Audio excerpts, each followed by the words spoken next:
atomic number, atomic mass, and isotopes. Each element is made up of a different kind of atom, but how do we know which is which? Well, the chemistry fairy has given us a wonderful element-identifying gift, the proton. Each element has a certain number of protons in its nucleus. As long as we know the number of protons there are in the nucleus of an atom, we know what kind of atom it is. Thanks, chemistry fairy! Gallium? That's not even a solid in its natural state. The number of protons in an atom is called its atomic number, and it's like a fingerprint. Just as every human being has a unique fingerprint, every element has a unique atomic number.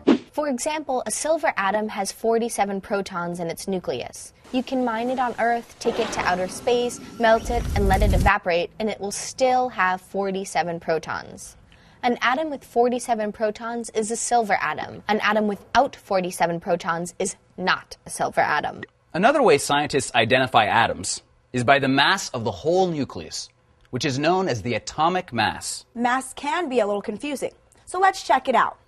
Mass is the amount of matter, or stuff, in an object, and it isn't quite the same thing as weight, even though people sometimes use them interchangeably. Think about it this way. When astronauts take a walk in space, they don't have any weight, but they still have bodies, so they do have mass. Weight's a little different because it depends on Earth's gravity. The more mass an object has, the harder gravity pulls on it and the more it weighs. Scientists almost always use mass instead of weight because mass doesn't change, even if weight does. Anyway, scientists use the mass of the nucleus to identify certain atoms. The nucleus contains both protons and neutrons, so the atomic mass is the number of protons plus the number of neutrons in the nucleus. Hey, atomic mass actually measures the mass of a single atom. How amazing is that? The number of protons tells us what kind of element we're dealing with, so it's always the same. But wait. Huh? The number of neutrons can change. Atoms of the same element that have different numbers of neutrons are called isotopes. Got that? Isotopes are atoms with the same number of protons but different number of neutrons. They're the same element, but they're set up a little differently. It's like, say you're making chocolate chip cookies. One day you decide to add more butter to your usual recipe. You'd still get chocolate chip cookies, but they'd be a little different from the ones you usually make. Those extra buttery cookies are like the isotopes of the baking world. They're still chocolate chip, but they're a little different from the regular ones. In this situation, neutrons are the butter. They don't have any electrical charge, remember? Adding or subtracting them from the nucleus doesn't change the charge or the identity of the atom.